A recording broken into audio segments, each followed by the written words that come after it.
ਸਤਿ ਸ਼੍ਰੀ ਅਕਾਲ। ਇੱਕ ਵਧੀਆ ਖਬਰ ਦੱਸਦਾ। 2021 ਵਿੱਚ ਸੈਂਟਰ ਦੀ ਰਿਪੋਰਟ ਤੋਂ ਪਤਾ ਲੱਗਿਆ ਕਿ ਪੰਜਾਬ ਦਾ ਸਿੱਖਿਆ ਵਿਭਾਗ ਯਾਨੀ ਕਿ ਪੰਜਾਬ ਦੇ ਸਰਕਾਰੀ ਸਕੂਲ ਦੇਸ਼ ਵਿੱਚ ਪਹਿਲੇ ਨੰਬਰ ਤੇ ਰਹੇ। ਕਮਾਲ ਦੇ ਰਿਜ਼ਲਟ ਆਏ ਨੇ ਸਰਕਾਰੀ ਸਕੂਲਾਂ ਦੇ। ਪਰ ਇਹ ਰਿਜ਼ਲਟ ਆਏ ਕਿਹਦੀ ਬਦੌਲਤ? ਸਾਡੀ ਟੀਚਰਾਂ ਦੀ ਬਦੌਲਤ। ਤੁਹਾਨੂੰ ਇੱਕ ਵਾਰ ਪਹਿਲਾਂ ਇਹ ਦੱਸ ਦਵਾਂ ਕਿ 12,880 ਪ੍ਰਾਇਮਰੀ ਸਕੂਲ ਨੇ ਪੰਜਾਬ 'ਚ ਇਸ ਵੇਲੇ। ਜੇ ਸਿੱਖਿਆ ਵਿਭਾਗ ਦੀ ਵੈਬਸਾਈਟ ਨੂੰ ਮੈਂ ਦੇਖਾਂ ਤਾਂ 2670 ਮਿਡਲ ਸਕੂਲ ਨੇ, 1740 ਹਾਈ ਸਕੂਲ ਤੇ 1972 ਸੀਨੀਅਰ ਸੈਕੰਡਰੀ ਸਕੂਲ। ਇਹਨਾਂ ਵਿੱਚ ਲਗਭਗ 25 ਲੱਖ ਬੱਚਾ ਪੜ੍ਹਦਾ ਹੈ।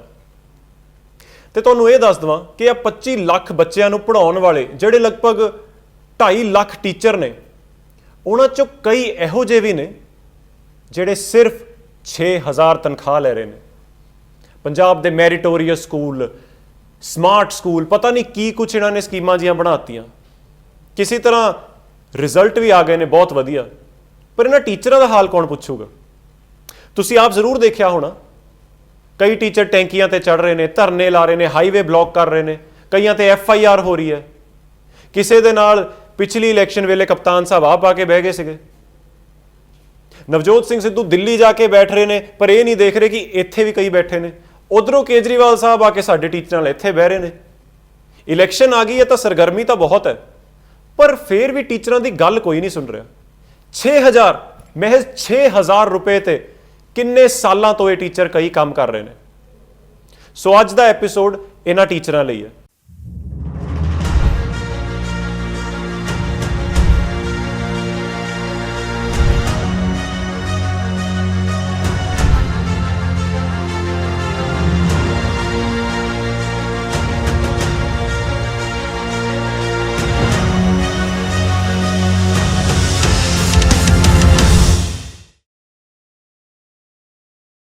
ਇਸ ਤੋਂ ਪਹਿਲਾਂ ਕਿ ਸ਼ੁਰੂਆਤ ਕਰੀਏ, ਤੁਹਾਡਾ ਮੈਂ ਮਿਲਵਾ ਦਿੰਦਾ ਅੱਜ ਦੇ ਸਾਡੇ ਗੈਸਟ ਨਾਲ, ਜਿਹੜਾ ਮੈਂ ਚਾਹੂੰਗਾ ਕਿ ਖੁਦ ਹੀ ਦੱਸਣ, ਆਪਣੀ ਇੰਟਰੋਡਕਸ਼ਨ ਦੇਣ, ਤਾਂ ਕਿ ਸਾਨੂੰ ਪਤਾ ਲੱਗ ਸਕੇ ਕਿ ਉਹ ਕੀ ਕਰ ਰਹੇ ਨੇ ਤੇ ਕਿੱਥੇ ਕਰ ਰਹੇ ਨੇ। ਜੀ ਸਤਿ ਸ਼੍ਰੀ ਅਕਾਲ, ਤੁਹਾਡਾ ਸਵਾਗਤ ਹੈ ਜੀ, ਤੇ ਪਲੀਜ਼ ਆਪਣਾ ਇੰਟਰੋਡਕਸ਼ਨ ਦਿਓ ਜੀ। ਮੈਂ ਹਰਪ੍ਰੀਤ ਕੌਰ, ਕੱਚੇ ਅਧਿਆਪਕ ਯੂਨੀਅਨ ਪੰਜਾਬ ਵੱਲੋਂ। ਸਾਨੂੰ 18 ਸਾਲ ਹੋ ਗਏ, ਅਸੀਂ ਸਰਕਾਰੀ ਪ੍ਰਾਇਮਰੀ ਸਕੂਲਾਂ ਵਿੱਚ ਪੜ੍ਹਾਉਂਦੇ ਪਏ ਹਾਂ। ਅਸੀਂ ਉਹ ਬੱਚੇ ਪੜ੍ਹਾਏ ਜਿੱਥੇ ਸਰਕਾਰ ਦਾ ਕੋਈ ਵੀ ਅਧਿਆਪਕ ਜਾਂ ਕੋਈ ਵੀ ਵਰਗ ਜਾਂਦਾ ਨਹੀਂ ਸੀਗਾ। ਅਸੀਂ ਝੁੱਗੀਆਂ ਝੌਂਪੜੀਆਂ ਦੇ ਜਿੰਨੇ ਵੀ ਬੱਚੇ ਸੀਗੇ ਉਹ ਸਾਰੇ ਸਕੂਲਾਂ ਨਾਲ ਜੋੜੇ। ਉਹ ਹੁਣ ਚੰਗੇ ਮੁਲਾਜ਼ਮ ਬਣ ਚੁੱਕੇ ਆ, ਪਰ ਅੱਜ ਅਸੀਂ ਫਿਰ ਵੀ ਉੱਥੇ ਹੀ ਖੜੇ ਆ 6000 ਤੇ ਜੀ। ਪਹਿਲਾਂ ਬਾਦਲ ਸਰਕਾਰ ਸੀਗੀ, ਉਹਦੇ ਟਾਈਮ ਵੀ ਬਹੁਤ ਐਜੀਟੇਸ਼ਨ ਕੀਤਾ, 2003 ਤੋਂ ਲੱਗੇ ਸੀਗੇ, ਪਰ ਸਰਕਾਰ ਨੇ ਸਿਰਫ ਲਾਰਾ ਦਿੱਤਾ। 2015 ਚ ਮਜਬੂਰਨ ਨਹਿਰ ਚ ਛਾਲ ਮਾਰਨੀ ਪਈ। ਉਸ ਤੋਂ ਬਾਅਦ ਕੱਢ ਕੇ ਸਿੱਧਾ ਜੇਲ੍ਹ ਭੇਜਿਆ, ਪਰ ਸਰਕਾਰ ਟਸ ਤੋਂ ਮਸ ਨਹੀਂ ਹੋਈ। ਤੇ ਉਸੇ ਦੌਰਾਨ ਕੈਪਟਨ ਸਾਹਿਬ ਸਾਡੇ ਧਰਨੇ 'ਚ ਆਉਂਦੇ ਆ ਤੇ ਉਹ ਕਹਿ ਦਿੰਦੇ, ਭਾਈ ਜਿੰਨਾ ਮੇਰਾ ਮਾਲੀ ਹੈ ਨਾ ਤਨਖਾਹ ਲੈਂਦਾ, ਉਨੀ ਤਾਂ ਤੁਹਾਡੀ ਵੀ ਤਨਖਾਹ ਨਹੀਂ ਹੈਗੀ। ਜਦੋਂ ਅਸੀਂ ਆਵਾਂਗੇ ਉਦੋਂ ਪਹਿਲੀ ਕੈਬਨਿਟ ਮੀਟਿੰਗ 'ਚ ਤੁਹਾਡਾ ਮਤਾ ਪਾ ਕੇ ਤੁਹਾਨੂੰ ਰੈਗੂਲਰ ਕਰਾਂਗੇ। ਪਰ ਜਦੋਂ ਕੈਪਟਨ ਸਾਹਿਬ ਦਾ ਜਾਣ ਦਾ ਟਾਈਮ ਸੀ ਤੇ ਸਾਡੀਆਂ 8393 ਪ੍ਰੀ ਪ੍ਰਾਇਮਰੀ ਤੇ ਪੋਸਟਾਂ ਨਿਕਲੀਆਂ, ਉੱਤੇ ਵੀ ਮਤਾ ਪਾਇਆ। ਤੇ ਹੁਣ ਜਦੋਂ ਚੰਨੀ ਸਰਕਾਰ ਆ ਗਈ, ਉਹ ਪੋਸਟਾਂ ਤੇ ਆਪੇ ਸਟੇ ਲਾਤਾ ਸਰਕਾਰ ਨੇ, ਉਹ ਪੋਸਟਾਂ ਸਾਡੀਆਂ ਰੁਲ ਗਈਆਂ। ਤੇ ਚੰਨੀ ਸਰਕਾਰ ਬਾਰ-ਬਾਰ ਐਲਾਨ ਕਰਦੇ ਆ, ਭਾਈ ਮੈਂ 36000 ਮੁਲਾਜ਼ਮ ਪੱਕਾ ਕਰਤਾ। ਅਜੇ ਤੱਕ ਸਾਨੂੰ ਹਵਾ 'ਚ ਇਹ ਨਹੀਂ ਪਤਾ ਲੱਗਾ ਕਿ ਪੰਜਾਬ ਦਾ ਕਿਹੜਾ ਮੁਲਾਜ਼ਮ ਪੱਕਾ ਕਰਤਾ। ਥਾਂ-ਥਾਂ ਧਰਨੇ ਲੱਗੇ ਆ ਅਧਿਆਪਕਾਂ ਦੇ ਵੀ। ਦੂਸਰੀ ਗੱਲ, ਚੰਨੀ ਸਰਕਾਰ ਰੋਜ਼ ਹੀ ਕਹਿੰਦੀ ਆ, ਭਾਈ ਅਸੀਂ 2 ਦਿਨ ਤੱਕ ਪੱਕੇ ਕਰਾਂਗੇ, 4 ਦਿਨ ਤੱਕ ਪੱਕੇ ਕਰਾਂਗੇ। ਹਜੇ ਤੱਕ ਉਹ ਨਹੀਂ ਕੀਤਾ। ਗੱਡੀਆਂ 'ਚ ਬਹਿ ਜਾਂਦੇ ਆ, ਵਿਆਹ ਵਾਲੀ ਕੋਈ ਗੱਡੀ ਜਾਂਦੀ ਆ ਤੇ ਸਟੰਟ ਜਾਂ ਮਾਰਦੇ ਆ, ਭਾਈ ਸ਼ਗਨ ਦੇ ਦਿੰਦੇ। ਸਾਡਾ 6 ਮਹੀਨੇ ਹੋ ਗਏ ਆ ਮੋਹਾਲੀ ਧਰਨਾ ਲੱਗਾ ਹੋਇਆ, ਚੰਨੀ ਸਾਹਿਬ ਇੱਕ ਵਾਰੀ ਨਹੀਂ ਆਏ। ਜੇ ਗਰੀਬਾਂ ਦਾ ਮਸੀਹਾ ਹੈ, ਸਾਡੇ ਤੋਂ ਵੱਡਾ ਗਰੀਬ ਕਿਹੜਾ ਜਿਹੜਾ 6000 ਰੁਪਇਆ ਲੈਂਦਾ, 200 ਰੁਪਏ ਦਿਹਾੜੀ ਆ, ਸਾਡੇ ਨਾਲ ਵੱਡਾ ਗਰੀਬ ਨਹੀਂ ਹੈਗਾ। ਜੇ ਸਰਕਾਰ, ਮੌਜੂਦਾ ਸਰਕਾਰ ਨੂੰ ਲੱਗਦਾ ਕਿ ਮੈਂ ਨੌਕਰੀਆਂ ਦੇਣੀਆਂ, ਤਾਂ ਮੈਨੂੰ ਲੱਗਦਾ ਧਰਨੇ 'ਚ ਆ ਕੇ ਨੂੰ ਦੇਣੀਆਂ ਚਾਹੀਦੀਆਂ, ਬਿਲਕੁਲ ਨਾ ਕਿ ਦਿੱਲੀ 'ਚ ਜਾ ਕੇ ਕੱਚੇ ਅਧਿਆਪਕਾਂ ਨਾਲ ਬੈਠਣਾ ਚਾਹੀਦਾ। ਪਹਿਲਾਂ ਆਪਦੇ ਤੇ ਪੰਜਾਬ ਦੇ ਪੱਕੇ ਕਰ ਲਓ। ਬਿਲਕੁਲ ਸਹੀ ਗੱਲ ਹੈ ਜੀ। ਤੇ ਤੁਸੀਂ ਜੀ? ਅੱਛਾ ਸਰ, ਮੈਂ ਸਤਿੰਦਰ ਸਿੰਘ ਕੰਗ ਮੇਰਾ ਨਾਮ ਹੈ ਜੀ, ਤਰਨਤਾਰਨ ਡਿਸਟ੍ਰਿਕਟ ਤੋਂ ਬਿਲੋਂਗ ਕਰਦਾ। ਮੈਂ ਪੰਜਾਬ ਦੇ ਪ੍ਰਾਇਮਰੀ ਸਕੂਲ ਪਿੰਡ ਡਿਸਟ੍ਰਿਕਟ ਤਰਨਤਾਰਨ ਦੇ ਵਿੱਚ ਪਿੰਡ ਗੱਲਾ 'ਚ ਆਪਣੀ ਜੌਬ ਹੁਣ ਕਰ ਰਿਹਾ। ਸੋ ਮੇਰੇ ਕੋਲ ਜਿਹੜੇ ਬੱਚੇ ਆ 80 ਦੇ ਕਰੀਬ ਆ। ਮੈਮ ਨੇ ਵੀ ਤੁਹਾਨੂੰ ਦੱਸ ਹੀ ਦਿੱਤੀ ਹੈ ਕਿ 6000 ਦੇ ਕਰੀਬ ਆ। ਬੜੀ ਮੰਦਭਾਗੀ ਇਹ ਗੱਲ ਹੈਗੀ ਆ ਕਿ ਇੱਕ teacher is a nation builder, ਬਿਲਕੁਲ, ਜਿਹੜਾ ਮਤਲਬ ਇਹ ਸਮਾਜ ਦੀ ਰੀੜ੍ਹ ਦੀ ਹੱਡੀ ਆਪਾਂ ਕਹਿ ਸਕਦੇ ਹਾਂ, ਉਹਦੇ ਨਾਲ ਬੜਾ ਇਹ ਸ਼ੋਸ਼ਣ ਹੋ ਰਿਹਾ ਕਿ 6000 ਦੇ ਵਿੱਚ ਅਧਿਆਪਕ ਆਪਣੀਆਂ ਸੇਵਾਵਾਂ ਨਿਭਾ ਰਿਹਾ। ਸੋ ਮੈਂ ਆਪਣੀ ਕੁਆਲੀਫਿਕੇਸ਼ਨ ਜੇ ਮੈਂ ਦੱਸਾਂ, ਸਾਡੇ ਟੋਟਲ ਪੰਜਾਬ ਦੇ ਵਿੱਚ 13000 ਜਿਹੜੇ ਕੱਚੇ ਅਧਿਆਪਕ ਆ, ਜਿਨ੍ਹਾਂ ਦੀ ਕੁਆਲੀਫਿਕੇਸ਼ਨ ਜਿਹੜੀ ਹੈਗੀ ETT ਆ, B.Ed ਆ, M.Ed ਵੀ ਹੈਗੇ ਆ, ਇੱਥੋਂ ਤੱਕ ਕਿ ਸਾਡੇ ਕੋਈ PhD MPhil ਕੇਸ ਵੀ ਹੈਗੇ ਜਿਹੜੇ ਅਜੇ ਤੱਕ ਇਹੀ ਆਸ ਲਾ ਕੇ ਬੈਠੇ ਸੀ ਕਿ ਚਲੋ ਕੋਈ ਨਾ, ਇਹ ਸਰਕਾਰਾਂ ਸਾਨੂੰ ਪੱਕਿਆਂ ਜ਼ਰੂਰ ਕਰਨਗੀਆਂ। ਕੋਈ ਕੁਆਲਿਟੀ ਐਜੂਕੇਸ਼ਨ ਦੀ ਕੋਈ ਕਮੀ ਨਹੀਂ ਹੈਗੀ, ਸਾਰੇ ਟੈਸਟ ਵਗੈਰਾ ਵੀ ਕਲੀਅਰ ਕੀਤੇ ਹੋਏ, ਮਤਲਬ ਕਿਸੇ ਪਾਸੇ ਕੋਈ ਕਮੀ ਨਹੀਂ ਹੈਗੀ। ਕਮੀ ਜਿਹੜੀ ਆ ਉਹ ਸਰਕਾਰ ਦੀ ਜਾਂ ਨੀਤ ਆ ਉਹਦੇ 'ਚ ਖੋਟ ਆ, ਉਹ ਆਪਾਂ ਕਮੀ ਕਹਿ ਸਕਦੇ ਹਾਂ। ਸੋ ਸਾਡੇ ਜਿਹੜੇ 13,000 ਕੱਚੇ ਅਧਿਆਪਕ ਆ, ਮੈਂ ਇੱਕ ਹੋਰ ਗੱਲ ਐਡ ਕਰੂੰਗਾ ਕਿ ਜਿੰਨੀ ਬਾਰਡਰ ਬੈਲਟ ਅੰਮ੍ਰਿਤਸਰ, ਤਰਨਤਾਰਨ, ਫਿਰੋਜ਼ਪੁਰ ਹੋ ਗਿਆ, ਉਸ ਤੋਂ ਬਾਅਦ ਜਲੰਧਰ ਡਿਸਟ੍ਰਿਕਟ ਵੀ ਲਾ ਲਓ, ਲੁਧਿਆਣਾ ਵੀ ਲਾ ਲਓ, ਇੱਕ ਕੱਚਾ ਅਧਿਆਪਕ ਕੱਲਾ ਹੀ ਟੀਚਰ, ਸਿੰਗਲ ਟੀਚਰ ਸਕੂਲ ਚਲਾ ਰਿਹਾ, 6,000 ਤਨਖਾਹ ਲੈਂਦਾ, ਜਿਹਦੇ 'ਚ ਕਿਸੇ ਸਕੂਲ 'ਚ 50 ਬੱਚੇ ਨੇ, ਕਿਸੇ 'ਚ 100 ਨੇ। ਉਹ BLO ਡਿਊਟੀ ਵੀ ਕਰਦਾ ਹੈ, ਐਜ਼ ਅ ਟੀਚਰ ਵੀ ਹੈ, ਉਹ ਐਜ਼ ਅ ਹੈਡ ਟੀਚਰ ਵੀ ਹੈ, ਮਿਡ ਡੇ ਮੀਲ ਵਰਕਰ ਵੀ ਮੰਨ ਲਓ ਤੁਸੀਂ, ਉਹਨਾਂ ਨੂੰ ਉਹ ਵੀ ਅਰੇਂਜ ਕਰਨਾ ਹੁੰਦਾ। ਮਤਲਬ ਹਰ ਪਾਸਿਓਂ ਉਹਦੇ ਕੋਲ ਸਾਰੇ ਹੀ ਕੰਮ ਲੈ ਜਾਂਦੇ ਆ। ਸੋ ਸਰਕਾਰਾਂ ਦੀਆਂ ਜਿਹੜੀਆਂ ਨੀਤੀਆਂ ਇਹੀ ਆ ਕਿ ਜਿਹੜਾ ਗਰੀਬ ਵਰਗ ਆ ਉਹ ਪੜ੍ਹੇ ਨਾ, ਔਰ ਜਿਹੜੇ ਅਧਿਆਪਕ ਆ ਇਹ ਪੜ੍ਹਾ ਨਾ ਸਕਣ। ਜੇ ਬੱਚੇ ਪੜ੍ਹ ਗਏ ਤਾਂ ਆਉਣ ਵਾਲੇ ਸਮੇਂ ਦੇ ਵਿੱਚ ਜਿਹੜੇ ਇਹ ਸਾਡੇ ਗੱਲ ਨੂੰ ਪੈਣਗੇ, ਕੁਰਸੀ ਨੂੰ ਪੈਣਗੇ, ਇਹ ਸਾਨੂੰ ਸਵਾਲ ਪੁੱਛਿਆ ਕਰਨਗੇ ਕਿ ਅਸੀਂ ਪੜ੍ਹੇ ਲਿਖੇ ਹਾਂ, ਸਾਨੂੰ ਰੁਜ਼ਗਾਰ ਦਿਓ। ਸੋ ਇਹ ਬੜੀ ਤਰਾਸਦੀ ਵਾਲੀ ਗੱਲ ਹੈ ਕਿ ਅਧਿਆਪਕ ਦਾ ਜਿਹੜਾ ਰੁਤਬਾ ਬੜਾ ਉੱਚਾ ਆਪਾਂ ਮੰਨਦੇ ਹਾਂ ਸਮਾਜ ਦੇ ਵਿੱਚ, ਉਹ ਇੰਨਾ ਕਿ ਇਹਨਾਂ ਨੇ ਡਾਵਾਡੋਲ ਕਰਤਾ ਕਿ ਅਧਿਆਪਕ 24 ਘੰਟੇ ਸਟ੍ਰੈਸ ਦੇ ਵਿੱਚ ਹੀ ਆ ਕਿ ਮੇਰਾ ਆਪਣਾ ਭਵਿੱਖ ਜਿਹੜਾ ਮੈਂ ਦਾਅ ਤੇ ਲਾਇਆ ਹੋਇਆ, ਮੇਰਾ ਭਵਿੱਖ ਕਦੋਂ ਬਣੇਗਾ। ਇੱਕ ਜਿਹੜੇ ਸਾਡੇ ਕੋਲ ਸਟੂਡੈਂਟ ਪੜ੍ਹਦੇ ਉਹਨਾਂ ਬਾਰੇ ਤਾਂ ਅਸੀਂ ਕੀ ਸੋਚਣਾ, ਅਸੀਂ ਆਪਣੇ ਬਾਰੇ ਸੋਚ ਕੇ ਮਰੀ ਜਾਂਦੇ ਹਾਂ। ਬਿਲਕੁਲ ਸਰ, ਤੁਸੀਂ ਮੈਨੂੰ ਜਿਵੇਂ ਕਿ ਜ਼ਿਕਰ ਕੀਤਾ 13,000 ਇਹੋ ਜਿਹੇ ਅਧਿਆਪਕ ਨੇ ਪੰਜਾਬ ਦੇ ਸਕੂਲਾਂ 'ਚ, ਤੇ ਆਹ 13,000 ਦੀ ਮੈਨੂੰ ਇੱਕ ਤਾਂ ਹਿਸਟਰੀ ਜ਼ਰੂਰ ਦੱਸਿਓ ਵੀ ਕਦੋਂ ਰਿਕਰੂਟਮੈਂਟ ਸ਼ੁਰੂ ਹੋਈ, ਕਿਵੇਂ ਹੁੰਦੀ ਰਹੀ, ਕਿਉਂਕਿ ਅਸੀਂ ਤੁਸੀਂ ਮੈਨੂੰ ਪਹਿਲਾਂ ਦੱਸ ਰਹੇ ਸੀ ਕਿ ਸ਼ੁਰੂਆਤ ਸਿਰਫ 1,000 ਰੁਪਏ ਤੋਂ ਇਹਨੇ ਕੀਤੀ ਸੀਗੀ ਤੇ ਵਾਅਦੇ ਕਈ ਕੀਤੇ ਸੀ ਪੱਕੇ ਕਰਾਂਗੇ ਉਹਦੇ ਬਾਰੇ ਮੈਨੂੰ ਥੋੜਾ ਦੁਬਾਰਾ ਦੱਸਿਓ। ਅੱਛਾ ਜੀ, ਵਰਲਡ ਬੈਂਕ ਵੱਲੋਂ ਪੈਸਾ ਆਉਂਦਾ ਹੈ ਪੂਰੇ, ਤੁਹਾਨੂੰ ਪਤਾ ਜੀ ਸਾਰੀ ਕੰਟਰੀਜ਼ ਜਿਹੜੀਆਂ ਵਰਲਡ ਬੈਂਕ ਦੇ ਅੰਡਰ ਹੈਗੀਆਂ ਨੇ, ਉਸ ਤੋਂ ਬਾਅਦ ਸੈਂਟਰਲ ਗਵਰਨਮੈਂਟ ਨੂੰ ਪੈਸਾ ਆਉਂਦਾ ਸਕੀਮ ਰਾਹੀਂ। ਸਾਡੀਆਂ ਇਹਨਾਂ ਨੇ ਸਕੀਮਾਂ ਜਿਹੜੇ ਸੈਂਟਰ ਗਵਰਨਮੈਂਟ ਕੋਲ ਲਈਆਂ। ਸਭ ਤੋਂ ਪਹਿਲਾਂ ਸਕੀਮ ਸ਼ੁਰੂ ਕੀਤੀ ਐਜੂਕੇਸ਼ਨ ਗਰੰਟੀ ਸਕੀਮ। ਉਹਦੇ 'ਚ ਇਹਨਾਂ ਨੇ ਅਸੀਂ ਉਹਨਾਂ ਬੱਚਿਆਂ ਨੂੰ ਪੜ੍ਹਾਇਆ ਜਿਹੜੇ ਕਦੇ ਵੀ ਸਕੂਲ ਦਾ ਮੂੰਹ ਨਾ ਤਾਂ ਦੇਖਿਆ ਸੀ, ਨਾ ਜ਼ਿੰਦਗੀ 'ਚ ਕਦੇ ਦੇਖ ਸਕਦੇ ਸੀ, ਕਿਉਂਕਿ ਗਰੀਬੀ ਬਹੁਤ ਜ਼ਿਆਦਾ ਸੀ, ਭੱਠਿਆਂ ਦੇ ਕੰਮ ਕਰਦੇ ਸੀ, ਢਾਬਿਆਂ ਤੇ ਕਰਦੇ ਸੀ, ਝੁੱਗੀਆਂ ਝੌਂਪੜੀਆਂ ਵਾਲੇ ਸੀ, ਬਹੁਤ ਉਹਨਾਂ ਦੇ ਖਸਤਾ ਹਾਲਾਤ ਸੀਗੇ। ਔਰ ਉਹਨਾਂ ਦੇ ਜਿਹੜੇ ਮਾਪੇ ਸੀ ਉਹ ਭੇਜਣਾ ਨਹੀਂ ਸੀ ਚਾਹੁੰਦੇ, ਕਿਉਂਕਿ ਉਹ ਦਿਹਾੜੀ ਕਰਦੇ ਸੀ ਬੱਚੇ ਜਾਂ ਹੈਲਪ ਕਰਦੇ ਸੀ, ਜਿਹੜਾ ਪੇਟ ਪਾਲਦੇ ਸੀ ਆਪਣੇ ਮਾਂ-ਬਾਪ ਦਾ ਲਾ ਲਓ ਜਾਂ ਆਪਣੇ ਪਰਿਵਾਰ ਦਾ ਜੀ। ਸੋ ਉਹਨਾਂ ਨੂੰ ਅਸੀਂ ਮੋਟੀਵੇਟ ਕੀਤਾ, ਉਹਨਾਂ ਬੱਚਿਆਂ ਦੀ ਐਡਮਿਸ਼ਨਸ ਕੀਤੀਆਂ, 2-2.5 ਲੱਖ ਬੱਚਾ ਜਿਹੜਾ ਅਸੀਂ ਸਕੂਲਾਂ 'ਚ ਲੈ ਕੇ ਆਏ ਔਰ ਉਹਨਾਂ ਦੀ ਐਡਮਿਸ਼ਨਸ ਕੀਤੀਆਂ, ਉਹਨਾਂ ਨੂੰ ਪੜ੍ਹਾਇਆ। ਪੜ੍ਹਾਉਣ ਤੋਂ ਬਾਅਦ ਉਹ ਇਸ ਟਾਈਮ ਬੜੀ ਸਾਡੇ ਲਈ ਬੜੀ ਸ਼ਰਮਨਾਕ ਗੱਲ ਕਹਿ ਸਕਦੇ ਹਾਂ ਕਿ ਸਾਡੇ ਕੋਲ ਉਹ ਪੜ੍ਹ ਕੇ ਖੁਸ਼ੀ ਵਾਲੀ ਗੱਲ, ਇੱਕ ਅਧਿਆਪਕ ਨੂੰ ਖੁਸ਼ੀ ਵੀ ਹੁੰਦੀ ਆ, ਸਰਕਾਰਾਂ ਦੀ ਗੱਲ ਕਰਦਾ, ਤੇ ਸਾਨੂੰ ਇਹ ਖੁਸ਼ੀ ਹੈ ਕਿ ਸਾਡੇ ਕੋਲੋਂ ਪੜ੍ਹ ਕੇ ਵਧੀਆ ਰੋਜ਼ਗਾਰ ਮਿਲੇ ਹੋਏ ਨੇ। ਕੋਈ ਆਰਮੀ 'ਚ ਭਰਤੀ ਹੋ ਗਿਆ, ਕੋਈ ਕਿਤੇ ਕਿਸੇ ਨੇ ਕੰਮ ਕਰ ਲਿਆ, ਕੋਈ ਪ੍ਰਾਈਵੇਟ ਜੌਬ ਕਰ ਰਿਹਾ, ਸਾਨੂੰ ਇਸ ਚੀਜ਼ ਦੀ ਖੁਸ਼ੀ ਆ। ਪਰ ਸ਼ਰਮ ਉਦੋਂ ਆਉਂਦੀ ਆ ਕਿ ਛੋਟਾ ਜਿਹਾ ਮੈਂ ਕਿੱਸਾ ਦੱਸਦਾ ਕਿ ਸਾਡੇ ਕੋਲੋਂ ਹੀ 2003 ਦੀ ਅਪਾਇੰਟਮੈਂਟ ਆ ਸਾਡੇ ਟੀਚਰ ਜਿਹੜੇ ਆ, ਜਿਵੇਂ ਮੈਂ 2011 'ਚ ਆਇਆ, ਕੋਈ 2003 'ਚ ਆਇਆ।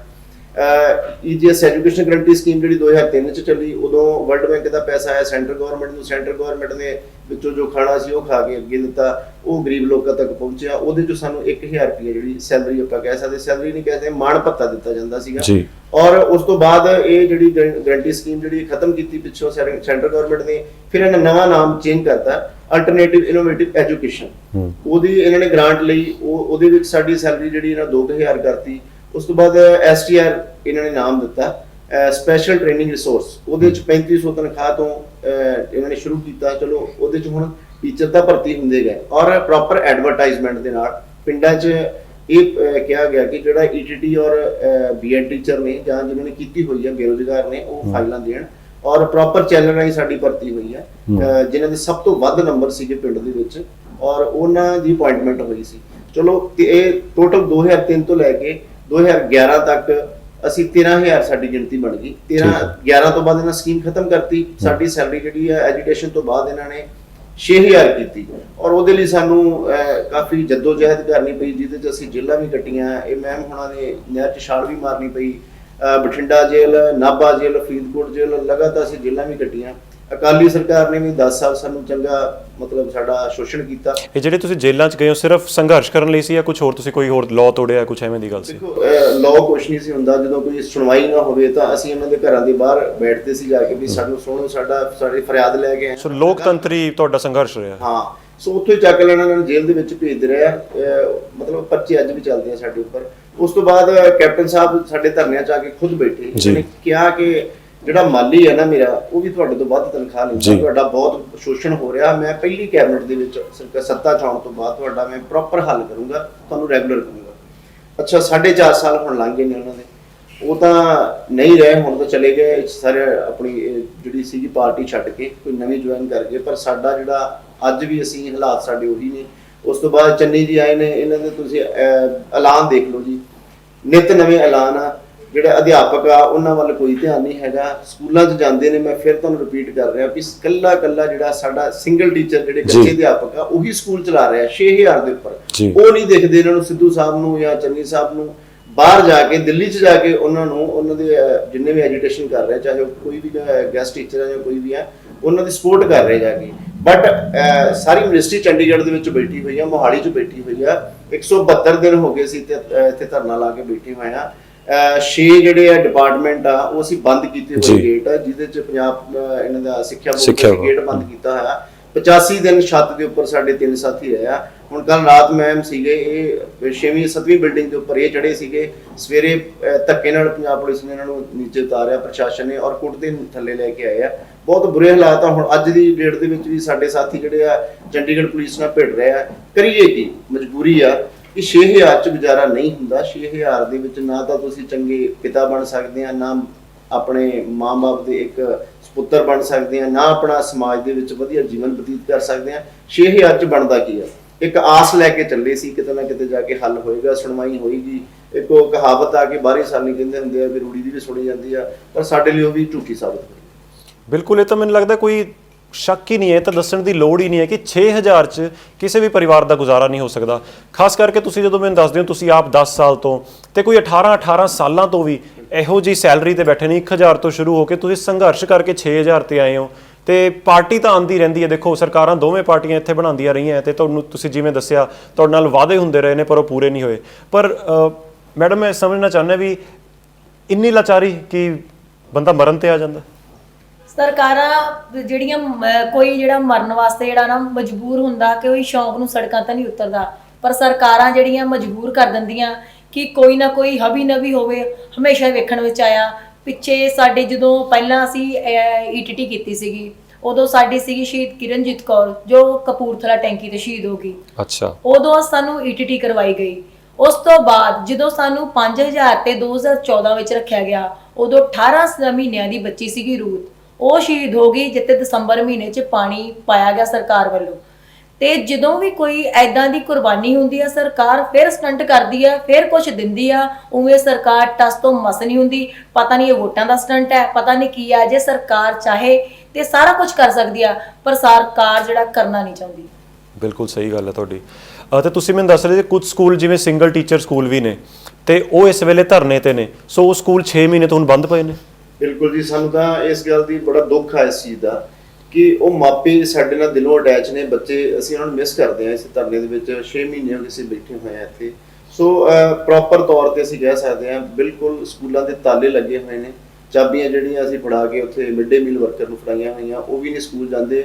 ਲੋਕ ਲੱਗੇ ਹੋਏ ਨੇ ਸਕੂਲਾਂ ਨੂੰ, ਪ੍ਰਾਇਮਰੀ ਸਕੂਲਾਂ ਨੂੰ। ਮੈਂ ਜ਼ਿਲ੍ਹੇ ਤੁਹਾਨੂੰ ਦੱਸ ਚੁੱਕਾ, ਤੁਸੀਂ ਕਿਤੇ ਰਿਪੋਰਟ ਲੈ ਲਿਓ।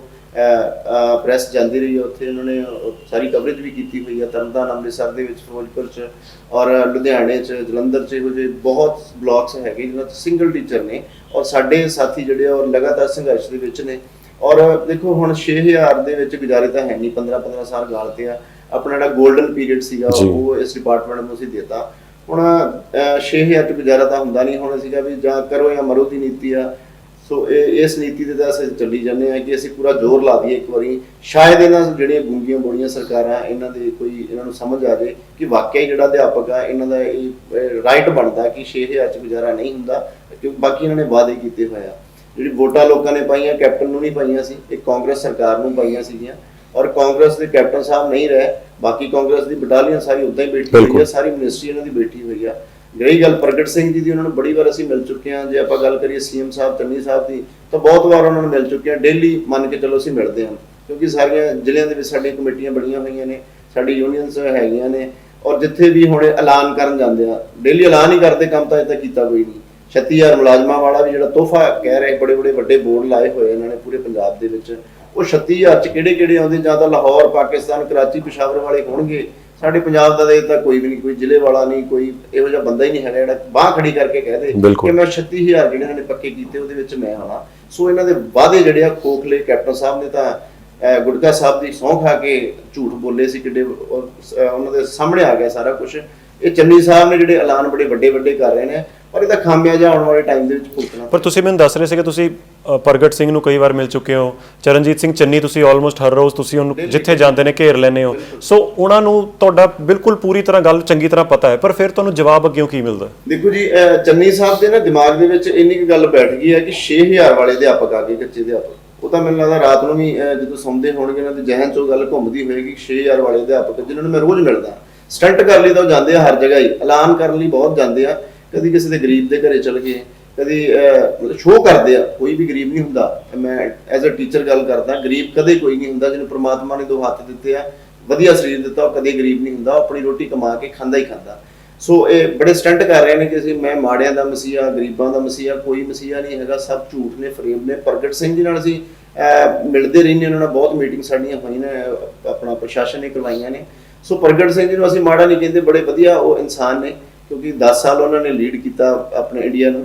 ਤੇ ਉਹਨਾਂ ਦਾ ਅਸੀਂ ਇਸ ਗੱਲੋਂ ਸ਼ੁਕਰਗੁਜ਼ਾਰ ਹਾਂ ਕਿ ਉਹ ਗੱਲ ਸੁਣਦੇ ਆ, ਕਿ ਉਹ ਇਹ ਕਹਿੰਦੇ ਆ ਕਿ ਵਾਕਈ ਤੁਹਾਡਾ ਰਾਈਟ ਬਣਦਾ। ਉਹ ਕਹਿੰਦੇ ਮੇਰੀ ਚੱਲਦੀ ਨਹੀਂ ਅੱਗੇ, ਲਾਸਟ ਤੇ ਮੈਂ ਵੀ ਤੁਹਾਡੇ ਨਾਲ ਧਰਨੇ 'ਚ ਬੈਠ ਜਾਣਾ। ਸੋ ਐਜੂਕੇਸ਼ਨ ਮਿਨਿਸਟਰ ਕਹਿੰਦੇ ਮੇਰੀ ਚੱਲਦੀ ਨਹੀਂ। ਬਿਲਕੁਲ ਨਹੀਂ, ਬਿਲਕੁਲ ਨਹੀਂ। ਉਹ ਇਹ ਵਰਡ ਪਤਾ ਨਹੀਂ ਕਿੰਨੀ ਵਾਰ ਯੂਜ਼ ਕਰਦੇ। ਇਹ ਚੀਜ਼ ਤੇ ਮੈਂ ਕੱਟਦੀ ਆ ਵੀ ਇਹ ਵਰਡ ਉਹਨਾਂ ਨੇ ਉਦੋਂ ਬੋਲਿਆ ਜਦੋਂ ਸਾਡਾ ਬਜਟ ਪਿਆ ਹੋਇਆ ਸੀਗਾ 257 ਕਰੋੜ ਦਾ, ਤੇ ਅਸੀਂ ਉਹਨਾਂ ਨੂੰ ਕਿਹਾ ਸੀਗਾ ਕਿ ਇਹ ਪਾਸ ਕਰ ਦਿਓ ਤਾਂ ਕਿ ਸਾਡੀ ਸੈਲਰੀ ਜਿਹੜੀ 20+ ਹੋ ਸਕੇ, ਕਿਉਂਕਿ 6000 ਤੇ ਗੁਜ਼ਾਰਾ ਨਹੀਂ। ਉਹਨਾਂ ਨੇ ਕਿਹਾ ਕਿ ਮੈਂ ਫਾਈਲ ਤਾਂ ਭੇਜੀ ਹੋਈ ਆ, ਹੋ ਸਕਦਾ ਤੁਹਾਡਾ ਬਜਟ ਨਾ ਪਾਸ ਹੋਵੇ, ਤੇ ਮੈਂ ਉਹਨਾਂ ਕੋਲ ਸਰਕਾਰ ਤੋਂ ਮੰਗ ਕੀਤੀ ਆ, ਭਾਈ ਮੈਨੂੰ ਬਜਟ ਦੇ ਦਿਓ, ਮੇਰੇ ਘਰ ਦੇ ਅੱਗੇ ਮੈਂ ਪੱਕਾ ਟੈਂਟ ਲਾ ਦੇਵਾਂ, ਮੁਲਾਜ਼ਮ ਜਥੇਬੰਦੀਆਂ ਬਾਰ-ਬਾਰ ਆ ਕੇ ਧਰਨਾ ਲਾਉਂਦੀਆਂ ਤਾਂ ਕਿ ਉਹ ਪੱਕੇ ਉੱਥੇ ਰਹਿ ਸਕਣ। ਆ ਜਵਾਬ ਸੀ ਉਹਨਾਂ ਦਾ ਜੀ।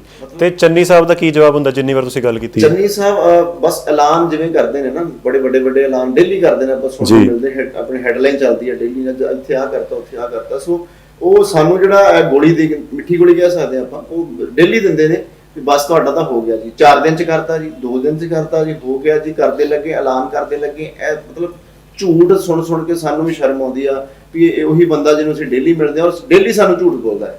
ਤੇ ਸਾਨੂੰ ਵੀ ਮਿਲਣ ਲੱਗਿਆ 100 ਵਾਰ ਹੁੰਦਾ ਕਿ ਜਦੋਂ ਕੁਝ ਕਰਨਾ ਹੀ ਨਹੀਂ ਇਹਨਾਂ ਨੇ, ਸਿਰਫ ਸਾਨੂੰ ਝੂਠ ਹੀ ਬੋਲਣਾ, ਐਲਾਨ ਹੀ ਕਰਨੇ ਨੇ, ਸਿਰਫ ਸਾਨੂੰ ਫੋਕੇ ਉਹੀ ਹੌਸਲੇ ਹੀ ਦੇਣੇ ਆ, ਕਰਨਾ ਇਹਨਾਂ ਨੇ ਕੁਝ ਨਹੀਂ ਹੈਗਾ।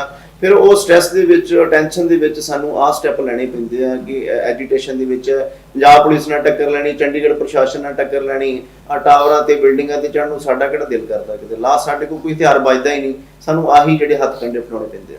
ਪਰ ਹੁਣ ਤੱਕ ਤਾਂ ਇਹਦਾ ਮਤਲਬ ਇਹ ਕੁਝ ਵੀ ਸਕਸੈਸਫੁਲ ਨਹੀਂ ਹੋ ਰਿਹਾ, ਸਰਕਾਰਾਂ ਬਦਲ ਰਹੀਆਂ ਨੇ, ਫਿਰ ਵੀ ਸੰਘਰਸ਼ ਚੱਲ ਰਿਹਾ। ਫਿਰ ਤੁਹਾਡੇ ਕੋਲ ਹੁਣ ਆਪਸ਼ਨ ਕੀ ਹੈ? ਦੇਖੋ, ਆਪਸ਼ਨ ਸਾਡੇ ਕੋਲ 15 ਸਾਲ, 18 ਸਾਲ ਹੋ ਗਿਆ, ਤਾਂ ਜ਼ਿੰਦਗੀ ਦਾ ਕੀਮਤੀ ਜਿਹੜਾ 골ਡਨ ਪੀਰੀਅਡ ਸੀ ਅਸੀਂ ਡਿਪਾਰਟਮੈਂਟ ਨੂੰ ਦੇ ਚੁੱਕੇ ਹਾਂ।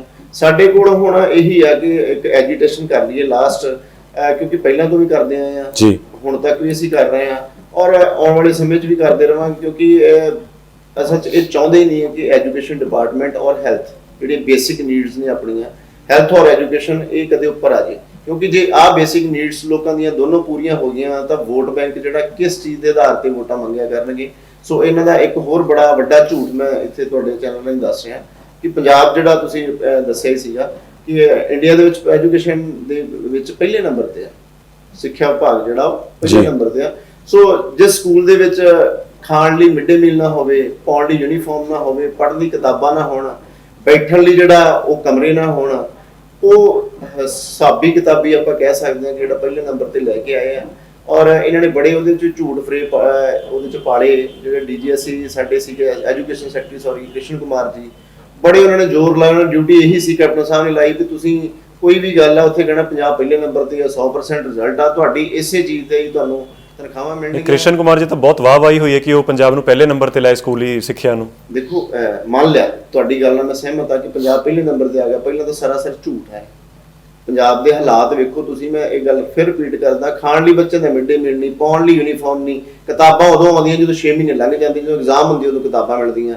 ਸੋ ਸਾਰਾ ਕੁਝ ਜਦੋਂ ਹੈ ਹੀ ਨਹੀਂ, ਕੁਝ ਆਪਾਂ ਕਹਿ ਸਕਦੇ ਹਾਂ ਸਰਕਾਰ ਦਾ ਬਜਟ ਹੀ ਦੇਖ ਲਓ, ਐਜੂਕੇਸ਼ਨ ਦਾ ਕਿੰਨਾ ਕੁ ਬਜਟ ਆ। ਸੋ ਇਹ ਬੜਾ ਵੱਡਾ ਝੂਠ ਸੀ, ਬੜਾ ਇਹਨਾਂ ਨੂੰ ਐਜੂਕੇਸ਼ਨ ਡਿਪਾਰਟਮੈਂਟ ਦੇ ਵਿੱਚ ਜਿਹੜਾ ਸੈਕਟਰੀ ਸਾਹਿਬ ਨੂੰ ਇਹ ਡਿਊਟੀ ਦਿੱਤੀ ਗਈ ਸੀ ਕਿ ਬਸ ਤੁਸੀਂ ਜਿਹੜਾ ਇਹ ਲੋਕਾਂ 'ਚ ਇਹੀ ਗੱਲ ਲੈ ਕੇ ਆਉਣੀ ਹੈ ਕਿ ਸਕੂਲ ਅਸੀਂ ਜਿਹੜੇ ਸਮਾਰਟ ਬਣਾਤੇ ਆ। ਇੱਕ ਪੇਂਟ ਦੀ ਬਾਲਟੀ ਫੜ ਕੇ ਸਕੂਲ ਨੂੰ ਪੇਂਟ ਕਰਨਾ ਬਾਹਰੋਂ, ਉਹਦੇ ਨਾਲ ਸਕੂਲ ਦੇ ਬਾਹਰ ਲਿਖ ਦੇਣਾ ਸਮਾਰਟ ਸਕੂਲ, ਇਦਾਂ ਸਮਾਰਟ ਨਹੀਂ ਬਣਦੇ। ਸਮਾਰਟ ਸਕੂਲ ਦੇ ਵਿੱਚ ਸਭ ਤੋਂ ਪਹਿਲਾਂ ਤਾਂ ਸਮਾਰਟ ਟੀਚਰ ਚਾਹੀਦੇ ਆ, ਸਮਾਰਟ ਬੱਚੇ ਚਾਹੀਦੇ ਆ, ਸਮਾਰਟ ਫਰਨੀਚਰ ਚਾਹੀਦਾ, ਸਮਾਰਟ ਬੁੱਕਸ ਚਾਹੀਦੀਆਂ, ਹਰ ਚੀਜ਼ ਸਮਾਰਟ ਹੋਵੇ ਤਾਂ ਬਣਦਾ ਸਮਾਰਟ ਸਕੂਲ। ਗੱਲਾਂ ਨਾਲ ਇਹਨਾਂ ਨੇ ਸਮਾਰਟ ਸਕੂਲ ਬਣਾਏ ਆ। ਸੋ ਉਹਦੇ 'ਚ ਵੀ ਸਿਰਫ ਗ੍ਰਾਂਟਾਂ ਦੀ ਹੇਰ-ਫੇਰ ਸੀ, ਸੈਂਟਰ ਦੀਆਂ ਗ੍ਰਾਂਟਾਂ ਆਉਂਦੀਆਂ ਸੀ, ਉਹਨਾਂ ਨੂੰ ਯੂਜ਼ ਕਰਨਾ ਸੀ, ਕਿਉਂਕਿ ਇੱਕ ਐਜੂਕੇਸ਼ਨ ਔਰ ਹੈਲਥ ਡਿਪਾਰਟਮੈਂਟ ਇਦਾਂ ਦਾ ਜਿਹਦੇ ਸਰਕਾਰ ਦਾ ਪੈਸਾ ਜਾਂਦਾ ਆਉਂਦਾ ਕੁਛ ਨਹੀਂ। ਸੋ ਇਹਨੂੰ ਇਹ ਖਤਮ ਕਰਨਾ ਚਾਹੁੰਦੇ ਆ। ਇਹ ਤਾਂ ਤਗੜੇ ਹੋ ਕੇ ਜਥੇਬੰਦੀਆਂ ਨੇ ਜਿਨ੍ਹਾਂ ਨੇ ਪੰਜਾਬ ਦੇ ਸਰਕਾਰੀ ਸਕੂਲ ਬਚਾਏ ਹੋਏ ਆ, ਚਾਹੇ ਉਹ ਹੈਲਥ ਡਿਪਾਰਟਮੈਂਟ ਦੀਆਂ ਜਥੇਬੰਦੀਆਂ, ਚਾਹੇ ਐਜੂਕੇਸ਼ਨ ਡਿਪਾਰਟਮੈਂਟ ਦੀਆਂ ਜਥੇਬੰਦੀਆਂ ਨੇ। ਜੇ ਉਹ ਨਾ ਹੋਣ, ਜੋ ਬੈਕਫੁੱਟ ਤੇ ਆ ਜਾਣ ਜਾਂ ਘਰੇ ਬੈਠ ਜਾਣ, ਤਾਂ ਸਕੂਲ ਤਾਂ ਇਹ ਵੇਚ ਦੇਣਗੇ ਅੰਬਾਨੀਆਂ ਅਡਾਨੀਆਂ ਨੂੰ। ਚਲੋ ਮੈਨੂੰ ਲੱਗਦਾ ਸੀ ਜ਼ਿਆਦਾਤਰ ਐਸਪੈਕਟ ਕਵਰ ਕੀਤੇ ਨੇ ਜਿਹੜੇ ਅਸੀਂ ਕਰਨਾ ਚਾਹੁੰਦੇ ਸੀ, ਪਰ ਮੈਡਮ ਕੁਝ ਜਾਂਦੇ ਜਾਂਦੇ ਐਡ ਕਰਨਾ ਚਾਹੁੰਦੇ ਹੋ? ਇੱਕ ਚੀਜ਼ ਐਡ ਕਰਨਾ ਚਾਹੁੰਦੀ, ਹੁਣੇ ਚੰਨੀ ਸਾਹਿਬ ਦੇ ਬਿਆਨ ਆਏ ਸੀਗੇ ਜੀ। ਵੀ ਜੇ ਕੋਈ ਟਾਵਰਾਂ ਤੇ ਚੜਦਾ ਉਹਨਾਂ ਤੇ ਵੀ ਪਰਚੇ ਪਾਏ ਜਾਣ, ਜੇ ਕੋਈ ਅਧਿਆਪਕ ਟੈਂਕੀ ਤੇ ਚੜਦਾ ਉਹਨਾਂ ਤੇ ਵੀ ਪਰਚੇ ਪਾਏ ਜਾਣ, ਜੇ ਕੋਈ ਸੜਕਾਂ ਦੇ ਧਰਨੇ ਲਾਉਂਦੇ, ਮੁਜ਼ਾਹਰੇ ਕਰਦੇ, ਸੜਕ ਰੋਕਦੇ ਆ ਤੇ ਉਹਨਾਂ ਤੇ ਪਰਚੇ ਪਾਏ ਜਾਣ। ਪਰ ਮਜਬੂਰ ਕਿਹਨੇ ਕੀਤਾ? ਸਰਕਾਰਾਂ ਨੇ। ਸਰਕਾਰਾਂ ਨਾ ਮਜਬੂਰ ਕਰਦੀਆਂ, ਸਰਕਾਰਾਂ ਨੂੰ ਹਮੇਸ਼ਾ ਹੀ ਜਿਹੜੀ ਵੀ ਸਰਕਾਰ ਆਈ ਆ ਉਹ ਲਾਰੇ ਲਾਉਂਦੀ ਆਈ ਆ, ਭਾਈ ਅਸੀਂ ਤੁਹਾਨੂੰ ਪੱਕੇ ਕਰਾਂਗੇ, ਸਾਡੀ ਸਰਕਾਰ ਲਿਆ ਦਿਓ। ਕੈਪਟਨ ਸਾਹਿਬ ਦੀ ਸਰਕਾਰ ਤੇ ਉਹੀ ਨਾ ਕਾਂਗਰਸ ਦੀ, ਲਾਰਾ ਲਾਇਆ, ਹੁਣ ਸੜਕਾਂ ਤੇ ਮਜਬੂਰ ਹੋਏ ਕਿਉਂਕਿ ਲਾਰੇ ਤੇ ਖਰੇ ਨਹੀਂ ਉਤਰੇ। ਸਾਡੇ ਲਈ ਕਾਨੂੰਨ ਬਣਾਤਾ ਭਈ ਇਹਨਾਂ ਦੀ ਪਰਚੇ ਪਾ ਕੇ ਜਿਹੜਾ ਅੰਦਰ ਕਰ ਦੋ। ਹੁਣ ਜਿਹੜੇ ਇਹਨਾਂ ਦੀ ਸਰਕਾਰ ਦੇ ਨੁਮਾਇੰਦੇ ਬੈਠੇ ਆ ਜਿਨ੍ਹਾਂ ਨੇ ਸਾਨੂੰ ਲਾਰਾ ਲਾਇਆ, ਇੱਕ ਕਾਨੂੰਨ ਮੈਨੂੰ ਲੱਗਦਾ ਉਹਨਾਂ ਲਈ ਬਣਾਉਣਾ ਚਾਹੀਦਾ ਸੀ ਭਈ ਜਿਨ੍ਹਾਂ ਨੇ ਲਾਰਾ ਲਾਇਆ, ਝੂਠ ਦੇ ਆਧਾਰ ਤੇ ਸਰ ਤੋਂ ਵੋਟਾਂ ਲਈਆਂ, ਉਹਨਾਂ ਤੇ ਕਿਹੜਾ ਕਾਨੂੰਨ ਲਾਗੂ ਕਰਕੇ ਉਹਨਾਂ ਤੇ ਕਿਹੜੀ ਧਾਰਾ ਲਾ ਕੇ ਉਹਨਾਂ ਨੂੰ ਅੰਦਰ ਕੀਤਾ ਜਾਵੇ। ਮੈਨੂੰ ਲੱਗਦਾ ਇਹ ਕਾਨੂੰਨ ਜੇ ਬਣ ਜਾਵੇ ਤੇ ਪੰਜਾਬ ਇੱਕ ਨੰਬਰ ਤੇ ਫੇਰ ਆਏਗਾ। ਬਿਲਕੁਲ, ਤੁਹਾਡੀ ਗੱਲਾਂ ਤੋਂ ਤਾਂ ਇਹ ਲੱਗਦਾ ਕਿ ਸਕੂਲਾਂ ਨੂੰ ਤਾਲੇ ਲਾ ਕੇ ਟੀਚਰ ਇਹ ਜੇਲ੍ਹਾਂ 'ਚ ਪਾਉਣਾ ਚਾਹੁੰਦੇ ਨੇ। ਬਿਲਕੁਲ ਤੇ ਬਿਲਕੁਲ ਤੁਸੀਂ ਕੁਝ ਜਾਂਦੇ ਜਾਂਦੇ ਕਹਿਣਾ ਚਾਹੁੰਦੇ ਹੋ? ਬਸ ਮੇਰੀ ਤਾਂ ਇਹੀ ਪੰਜਾਬ ਦੀ ਆਵਾਮ ਨੂੰ ਜਿਹੜੀ ਇੱਕ ਰਿਕੁਐਸਟ ਆ ਕਿ ਜਿਹੜਾ ਪੰਜਾਬ ਦੇ ਆਪਾਂ ਤਕੜੇ ਹੋ ਕੇ ਸਕੂਲ ਬਚਾ ਲਈਏ। ਜੇ ਆਪਾਂ ਸਕੂਲ ਬਚਾ ਲਏ, ਐਜੂਕੇਸ਼ਨ ਬਚਾ ਲਈ, ਤਾਂ ਹੀ ਆਪਣੇ ਬੱਚੇ ਅੱਗੇ ਵੱਧ ਕੇ ਜਿਹੜੇ ਮਿਨਿਸਟਰ ਬਣਦੇ ਆ, ਜਿਹੜੇ ਪੋਲੀਟੀਸ਼ੀਅਨ ਆ, ਇਹਨਾਂ ਨੂੰ ਸਵਾਲ ਜਵਾਬ ਕਰਨਗੇ, ਤਾਂ ਹੀ ਇਹਨਾਂ ਦੀ ਜਿਹੜੀ ਦਰਿੰਦਗੀ ਆ ਜਿਹੜੀ ਉਹ ਖਤਮ ਹੋ ਪਾਏਗੀ। ਨਹੀਂ ਤਾਂ ਇਦਾਂ ਹੀ ਗਰੀਬ ਲੋਕਾਂ ਦੇ ਉੱਪਰ ਤਸ਼ੱਦਦ ਕਰਦੇ ਰਹਿਣਗੇ, ਕਿਉਂਕਿ ਜੇ ਅਧਿਆਪਕ ਹੀ ਨਾ ਬਚੇ ਤਾਂ ਪਿੱਛੇ ਕੀ ਬਚੇਗਾ? ਸਕੂਲ ਹੀ ਨਾ ਬਚੇ ਤਾਂ ਬੱਚੇ ਪੜ੍ਹਨਗੇ ਕਿੱਥੋਂ? ਜੇ ਹੈਲਥ ਡਿਪਾਰਟਮੈਂਟ ਹੀ ਨਾ ਬਚਿਆ ਤਾਂ ਸਿਹਤ ਜਿਹੜੀਆਂ ਸੁਵਿਧਾਵਾਂ ਕਿੱਥੋਂ ਮਿਲਣਗੀਆਂ? ਸੋ ਮੇਰੀ ਰਿਕੁਐਸਟ ਆ ਵੀ ਤਗੜੇ ਹੋ ਕੇ ਆਪਾਂ ਜਿਹੜੇ ਸਕੂਲ ਬਚਾ ਲਈਏ, ਔਰ ਤਾਂ ਹੀ ਆਪਾਂ ਅੱਗੇ ਹੋ ਕੇ ਜਿਹੜੇ ਆਪਣਾ ਬੱਚਿਆਂ ਦਾ ਫਿਊਚਰ ਆਪਣਾ ਬ੍ਰਾਈਟ ਹੋ। ਕੈਪਟਨ ਸਾਹਿਬ ਨੇ ਕਿਹਾ ਸੀ ਕਿ ਬੇਰੁਜ਼ਗਾਰੀ ਭੱਤਾ ਦੇਵਾਂਗੇ। ਹੁਣ ਉਹਦੀ ਮੈਂ ਇੱਕ ਐਗਜ਼ਾਮਪਲ ਦੇ ਰਿਹਾ ਤੁਹਾਨੂੰ। ਬੇਰੁਜ਼ਗਾਰਾਂ ਦੀਆਂ ਜੇਬਾਂ 'ਚੋਂ ਪੈਸਾ ਕਿਵੇਂ ਕਢਵਾ ਰਿਹਾ ਹੈ? ਇਹਨਾਂ ਨੇ ਪਟਵਾਰੀ ਦੀਆਂ ਪੋਸਟਾਂ ਕੱਢੀਆਂ, ਪੈਸਾ ਇਕੱਠਾ ਕਰ ਲਿਆ, ਹਜ਼ਾਰ ਰੁਪਈਆ, ਉਹ ਕੋਰਟ ਦੇ ਵਿੱਚ ਸਟੇ ਹੋ ਗਈਆਂ। ਸਬ ਇੰਸਪੈਕਟਰ ਦੀਆਂ ਕੱਢੀਆਂ, ਉਹ ਸਟੇ ਹੋਈਆਂ ਪਈਆਂ ਨੇ। ਹੁਣ ਪੰਜਾਬ ਪੁਲਿਸ ਦੀਆਂ ਕੱਢੀਆਂ, ਪੈਸਾ ਇਕੱਠਾ ਕਰ ਲਿਆ, ਉਹ ਵੀ ਇਦਾਂ ਹੀ ਚੱਲੀ ਜਾਂਦੀਆਂ ਨੇ। ਅਧਿਆਪਕਾਂ ਦੀਆਂ 635 ਪੋਸਟਾਂ ਕੱਢੀਆਂ, ਉਹ 'ਚ ਵੀ ਪੈਸਾ ਇਕੱਠਾ ਕੀਤਾ, ਉਹ ਵੀ ਸਟੇ ਉਹਨਾਂ ਤੇ ਹੋਇਆ, ਕੋਰਟ 'ਚ ਪਈਆਂ ਨੇ। ਉਸ ਤੋਂ ਬਾਅਦ 364 ਕੱਢੀਆਂ ਈਟੀਟੀ ਪੋਸਟਾਂ, ਉਹ ਵੀ ਕੋਰਟ 'ਚ ਪਈਆਂ ਨੇ। ਸਾਡੀਆਂ 8393 ਪੋਸਟਾਂ ਕੱਢੀਆਂ, ਉਹ ਵੀ ਕੋਰਟ 'ਚ ਪਈਆਂ ਨੇ। ਪੀਪੀਐਸਸੀ ਦੀਆਂ ਪੋਸਟਾਂ ਕੱਢੀਆਂ, ਉਹ ਵੀ ਕੋਰਟ 'ਚ ਪਈਆਂ ਨੇ। ਵੈਟਰਨਰੀ ਡਾਕਟਰਾਂ ਦੀਆਂ ਪੋਸਟਾਂ ਕੱਢੀਆਂ, ਉਹਨਾਂ ਨੂੰ ਆਰਡਰ ਨਹੀਂ ਮਿਲੇ। ਸੋ ਇੱਕ ਹੋਰ ਕੰਮ ਸ਼ੁਰੂ ਕਰ ਰਿਹਾ, ਇੰਨਾ ਪੈਸਾ ਇਕੱਠਾ ਕਰਕੇ ਜੇਬ 'ਚ ਪਾ ਕੇ ਇਹਨਾਂ ਨੇ ਪੰਜਾਬ ਸਰਕਾਰ ਦੇ ਖਜ਼ਾਨੇ 'ਚ ਇਹ ਐਸ਼ ਕਰ ਰਹੇ ਨੇ। ਔਰ ਇੱਕ ਚੀਜ਼ ਹੋਰ ਇਹ ਕਰ ਰਹੇ ਨੇ ਕਿ ਟੀਚਰ ਐਲੀਜੀਬਿਲਟੀ ਟੈਸਟ ਜਿਹੜਾ ਹੁੰਦਾ ਹਰ ਸਾਲ, ਉਹ ਇਹ ਲੈਣ ਜਾ ਰਿਹਾ ਆ ਦਸੰਬਰ ਮਹੀਨੇ ਦੇ ਵਿੱਚ। ਔਰ ਇਹ ਟੈਸਟ 2.5 ਲੱਖ ਦੇ ਕਰੀਬ ਬੇਰੁਜ਼ਗਾਰ ਅਧਿਆਪਕ ਈਟੀਟੀ ਬੀਐਡ ਉਹ ਭਰਦੇ ਨੇ। ਫਿਰ ਉਹਨਾਂ ਨੇ ਕਾਸ ਜਾਗਦੀ ਹੈ ਕਿ ਅਸੀਂ ਅੱਗੇ ਜਾ ਕੇ ਟੀਚਰ ਬਣਾਂਗੇ। ਪੋਸਟਾਂ ਤਾਂ ਇਹਨਾਂ ਨੇ ਕੱਢੀਆਂ ਔਰ ਸਾਰੀਆਂ ਸਟੇ ਹੋਈਆਂ ਪਈਆਂ, ਕੋਈ ਸਿਰੇ ਨਹੀਂ ਲੱਗੀ। ਔਰ 2.5 ਲੱਖ ਬੇਰੁਜ਼ਗਾਰਾਂ ਦੀਆਂ ਜੇਬਾਂ 'ਚੋਂ ਹਜ਼ਾਰ ਰੁਪਈਆ ਕਢਵਾ ਕੇ ਇਹ ਆਪਣੇ ਖਜ਼ਾਨੇ ਭਰਨਗੇ ਔਰ ਵੋਟਾਂ 'ਚ ਉਹਨੂੰ ਵਰਤਣਗੇ। ਜੀ ਬਿਲਕੁਲ, ਇਹ ਮੈਂ ਦੱਸ ਦਵਾਂ, ਜਿਹੜਾ ਇਹ ਪੈਸਾ ਇਕੱਠਾ ਕਰਨ ਦੀ ਗੱਲ ਕਰ ਰਹੇ ਹੋ, ਐਪਲੀਕੇਸ਼ਨ ਫੀਸ ਹੈ, ਜਿਹੜਾ ਇੱਕ ਪੇਪਰ ਭਰਨ ਦੀ ਜਿਹਨੂੰ ਅਸੀਂ ਫੀਸ ਕਹਿੰਦੇ ਆ, ਜਿਹਦੀ ਇਹ ਗੱਲ ਕਰ ਰਹੇ ਨੇ। ਪਰ ਉਹ ਪੋਸਟਾਂ ਭਰੀਆਂ ਨਹੀਂ ਜਾ ਰਹੀਆਂ, ਜ਼ਿਆਦਾਤਰ ਤੇ ਸਟੇ ਲੱਗੀ ਹੈ। ਸੋ ਉਸ ਪੈਸੇ ਦੀ ਗੱਲ ਕਰ ਰਹੇ ਨੇ। ਸਹੀ ਤਾਂ ਇਹ ਬਣਦਾ ਕਿ ਜੇ ਨਹੀਂ ਪੋਸਟਾਂ ਭਰੀਆਂ ਜਾ ਰਹੀਆਂ ਤਾਂ ਉਹ ਪੈਸਾ ਕੈਂਡੀਡੇਟਸ ਦਾ ਵਾਪਸ ਕਰ ਦਿੱਤਾ ਜਾਵੇ। ਬਿਲਕੁਲ ਇਹਨਾਂ ਦੀ ਸਹੀ ਗੱਲ ਹੈ। ਸੋ 6000 ਤੇ 13000 ਟੀਚਰ ਪੰਜਾਬ 'ਚ ਕੰਮ ਕਰ ਰਹੇ ਨੇ, ਉਹ ਇਸ ਵੇਲੇ ਧਰਨੇ ਤੇ ਨੇ। ਕਈ ਸਿੰਗਲ ਟੀਚਰ ਸਕੂਲ ਬੰਦ ਪਏ ਨੇ।